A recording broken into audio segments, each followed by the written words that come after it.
We're joined at this time by Purdue head coach Matt Painter. Coach, can you give us an opening statement? Then we'll take some questions. Yeah, really excited, obviously, to get going and start practicing and watching film and just preparing for our next game, and excited for our fans and our players and staff and former players. Just everybody a part of our basketball family. To be able to have an experience like this and have an opportunity to play in a Final Four and hopefully win a national championship is pretty surreal. And just everything that we've been through last year and last couple years, and having really tough losses, to be able to continue to fight through things and battle that adversity to be in this position is great. So everybody on our end is just looking forward to competing and playing on Saturday. Coach, we'll begin up front and center with Aaron.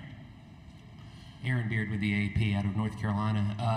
Obviously, DJ Burns has been a valuable piece for them inside. Zach has done a massive job for you guys for 2 years.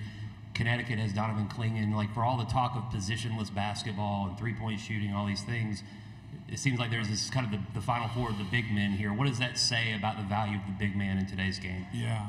Well, I think it says a lot about the quality of the big man for guys such as that.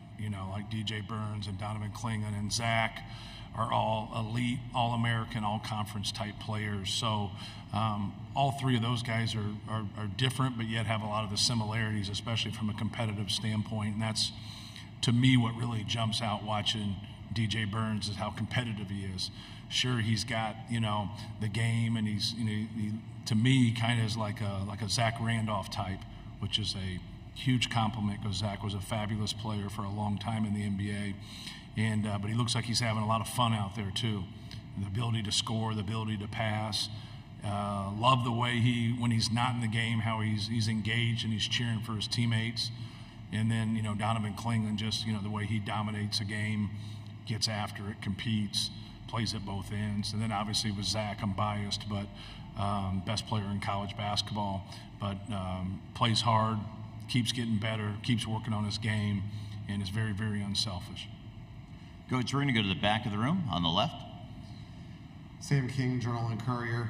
Matt, I was talking to Braden, and he seems to kind of have this inner drive where whether he sees things on social media or reads it or whatever it is, that says he can't do this, can't do that, and his whole drive is just like, okay, they think I can't do this, watch me go out and do it. And he's kind of defined a career around that. Do you kind of see that kind of edge out of him, that he's looking for reasons to be doubted?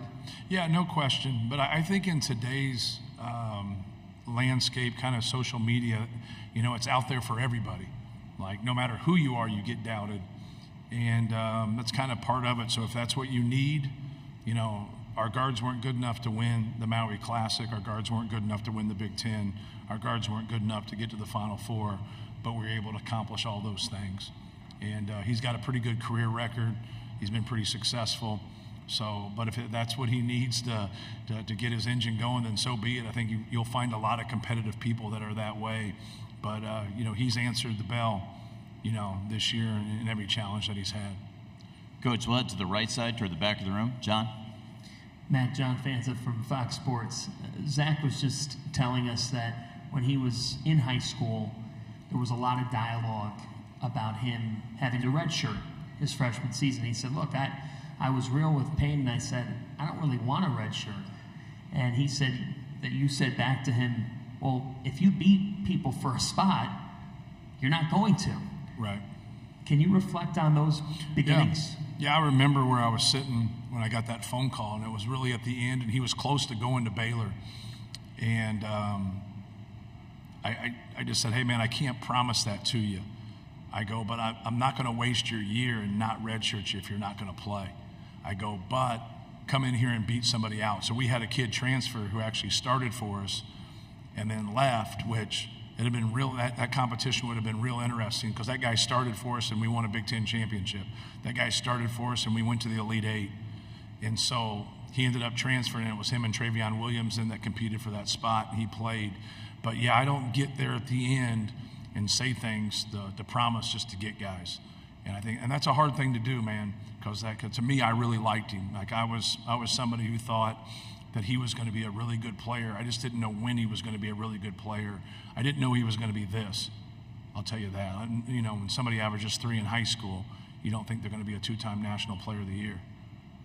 Coach, that same part of the room, one row back on the right. Connor Hope, he checks CBB. I was speaking with Mason in the locker room about his embracing the sixth man role after being a starter for his first 3 years. Can you talk about how important it is, how big it is to have a player of Mason's caliber willing to take that role off the bench when the transfer portal is as big as it is? Yeah, I mean, just there's a lot of, you know, scoring roles, you know, for guys that start, but there's also that scoring role for that guy who comes off the bench and gives you that spark. And we just felt, you know, with him and Trey Kaufman, they were so different. And one guy's ability to post up and rebound around the basket and the other guy's ability to make shots and spread the defense from an offensive standpoint, you know, was really going to be a good match, but it also gets the opponent where they got to think differently, you know, when Mason comes in because of his ability to space. But, you know, he didn't make any shots the other day in the game, but he made a bunch of winning plays. And you kind of see that emotion there at the end. So he's sacrificed a lot for us. And, you know, there's not a team here that doesn't have more than 5 starters, right? Great teams have more than 5 starters. And I think we're one of those. But Mason Gillis has sacrificed a lot for us. Coach, we'll head up front on the right side of the room. Brian Newbert, GoldenBlack.com. Matt, can you just speak to how important it is to your offensive calculus to make an opposing center guard another action before they even have to encounter Zach? Yeah. And what toll that can kind of take on them? Yeah, it just depends on what they're going to do, right, from a ball screen standpoint. You know, are you going to blitz a ball screen? Are you going to trap the ball screen? Are you going to play in a drop? Are you in a deep drop? Are you switching? So kind of watching and getting tendencies of what people are going to do is what all coaches do. But with Zach, most people don't like to get detached from him. They want to stay with him. That's why sometimes in our games, you'll see people just get wide open layups. And you're like, how in the hell can they just get a wide open layup? Is because they're trying to cheat to get back to him, and then they don't stop the basketball. So like his presence alone gets people to do things and get off their own defensive rules. Everybody has their ball screen defense rules. And so they stick with those rules. When they get off of them, you normally get disconnected. But when you get off of it with him and you get in between, now you're just opening up a can of worms, because when we make it, it's positive. Then a lot of times when we miss it, it's positive, because now he's in perfect rebound position. Up front on the left side, Coach. Hey, Matt, Chris Hagan, Fox 59, Indianapolis. I don't know if you know this. Everybody's talking about that it's been 44 years since Purdue's been in the Final Four, but next week will mark 20 years since you came back to Purdue to succeed Coach Katie. To me, it seems like just yesterday. It also seems like a million years ago. What's your perspective on the amount of time this transpired and how you've grown and where you're at now? Yeah, you know, obviously it's been a great ride for us. And I think that's what kind of gets lost, is we haven't been to a Final Four in 44 years, but we've won 11 Big Ten championships in that time. So, you know, you average 1 championship every 4 years. And we've been very successful, and we've been at the top of that ladder even when we haven't been getting first. We got a lot of second-place finishes, a lot of third-place finishes. So we've been knocking on that door, and we've been very, very competitive. But, you know, in terms of what I think about when we start, is really just the people that we inherited and where we could go with it. Carl Landry and David Teague were our 2 best players right away. And then we were able to sign Juwan Johnson, Etuan Moore, and Robbie Hummel. And that's what gets you going. Like now, it's a little different when someone takes a job. They jump into the portal.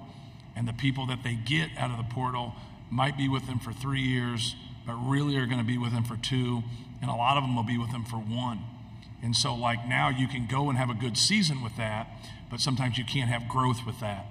The way we've been able to do it at Purdue now is just like we did it then.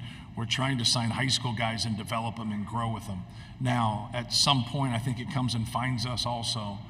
We will, going into this next year, we'll have 2 transfers in 4 years. That's the fewest amount of any high major program in the country by a long shot.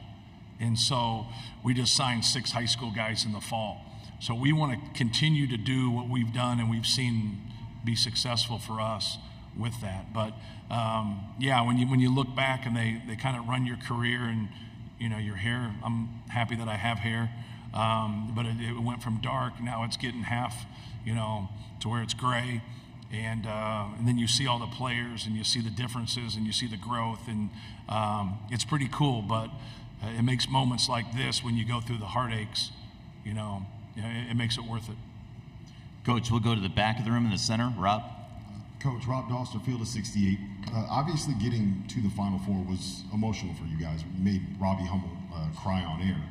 How do you avoid the trap of being satisfied and happy that you got here, without realizing that you have 2 more games to win? Right.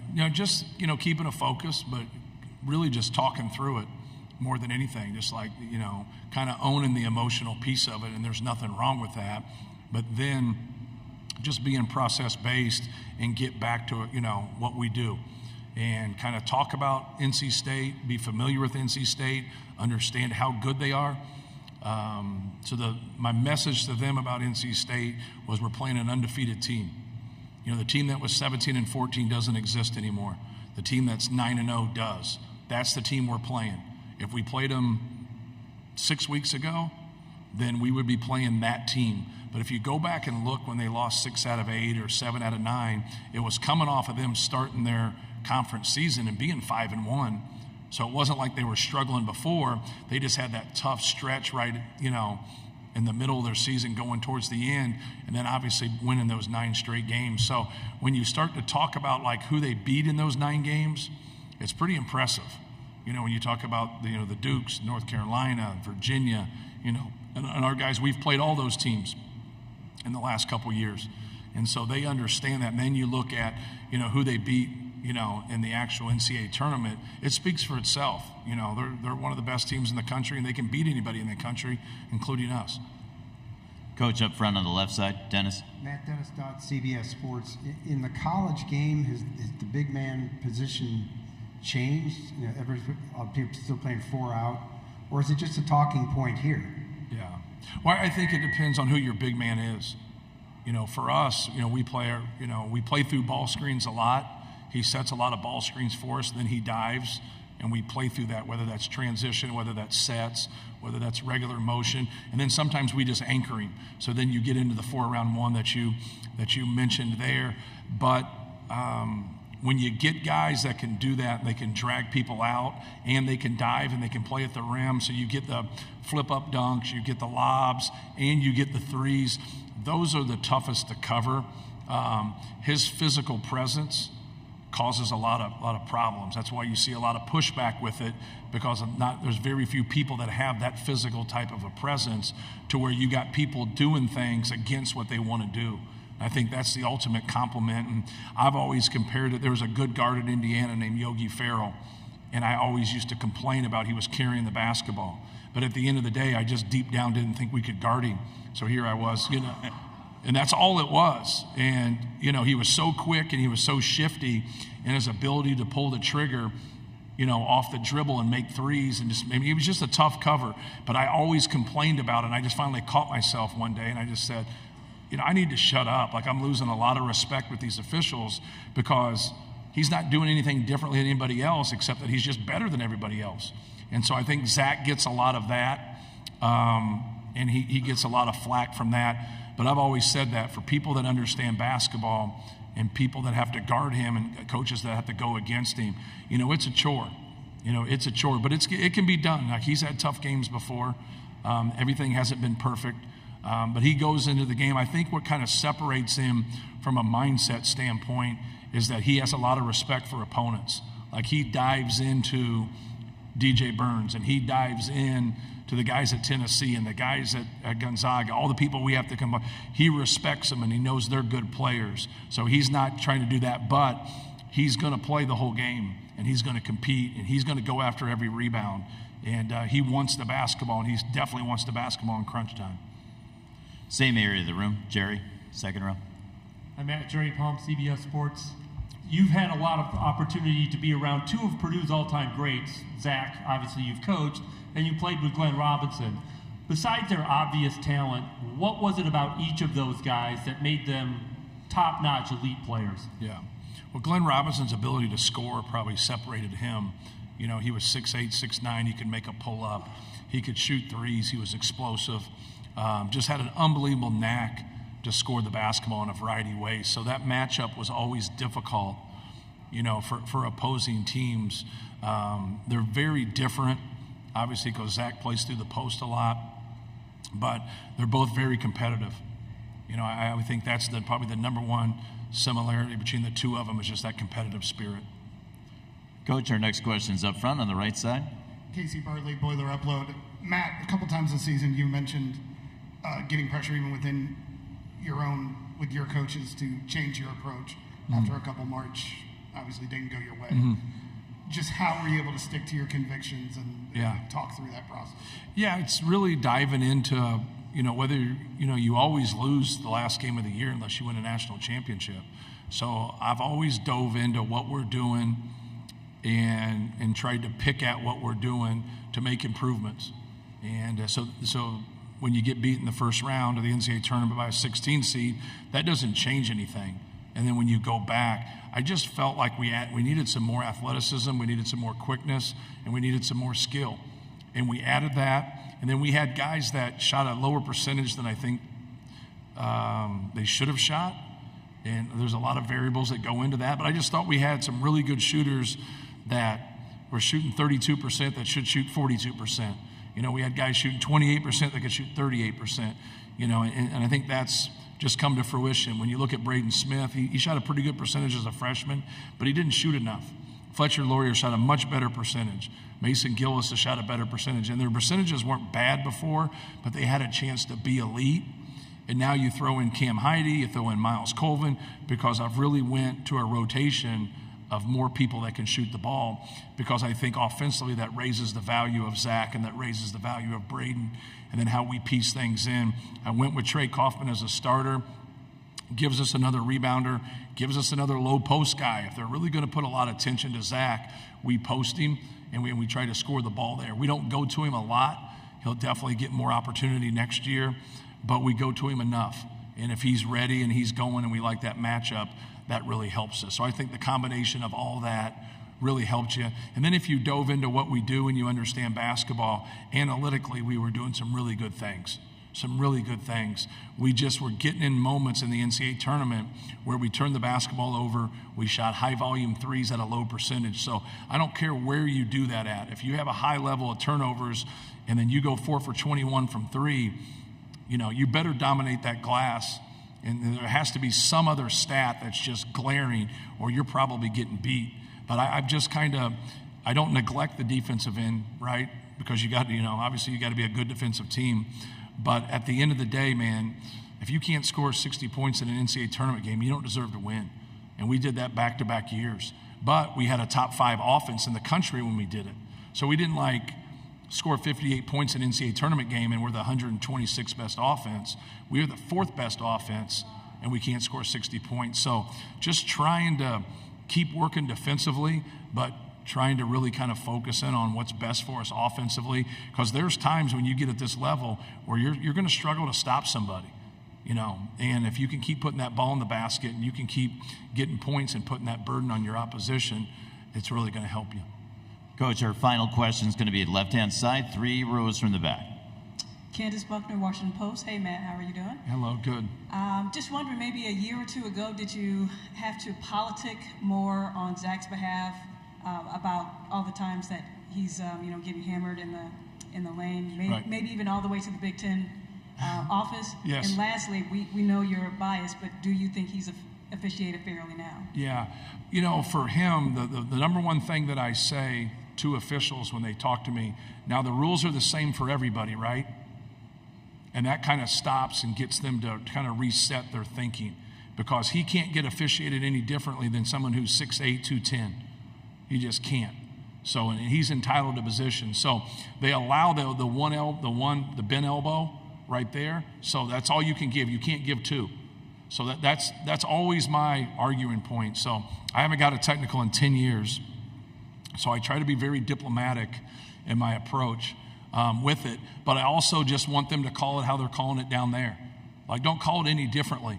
And then when he starts to get those fouls and he starts to get those things is because they can't handle his strength and they can't handle his size. So I don't think we need to apologize for that. But that's always my fight. My fight is just, hey, call it the same way. You know, he's so big. So think of it from this standpoint. Like 6'9", 250 is big, right? 6'9", 250 is 7 inches shorter and 50 pounds lighter. Okay, so digest that for a little bit. And when you think of that, so when you see a 6'7" guy and a 6-foot guy in a post-up, you're like, oh, they'll get him the ball. It's a mismatch. So that's all we're trying to do is get that mismatch, you know, with him and then be able to play from there. So what I try to do through our league office is no different than any other coach if they understand what's going on, is not give my opinion about it, is get the clips so they physically see it and then ask questions. Do you think this is a foul? Do you think this is not a foul? What do you think is a foul? Because my whole point to it is I just want to go back and coach him and tell him what he can and he can't do so we're consistent. And you're going to get a bad whistle. But what they end up doing is the rules aren't the same and they pass on a lot of things. So then he'll go and foul them at the other end and they'll lose their mind and it's a foul and he should be called for it, but they just passed on 3.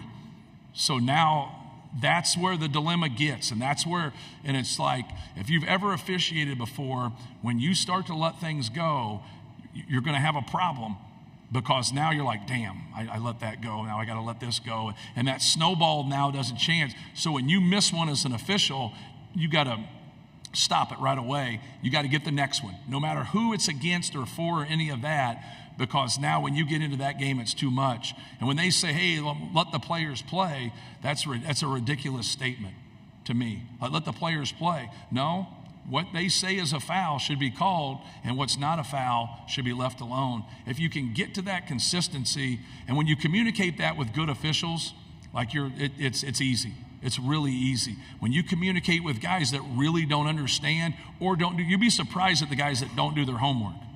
That's what you'd be surprised. The good ones do their homework. So they get a couple opponents, they're traveling, they're watching clips, they're watching things. They're watching guys who flop and flail and do all those type of things. But when I like my conversations with good officials. I don't like my conversations with guys that don't do their homework and don't understand.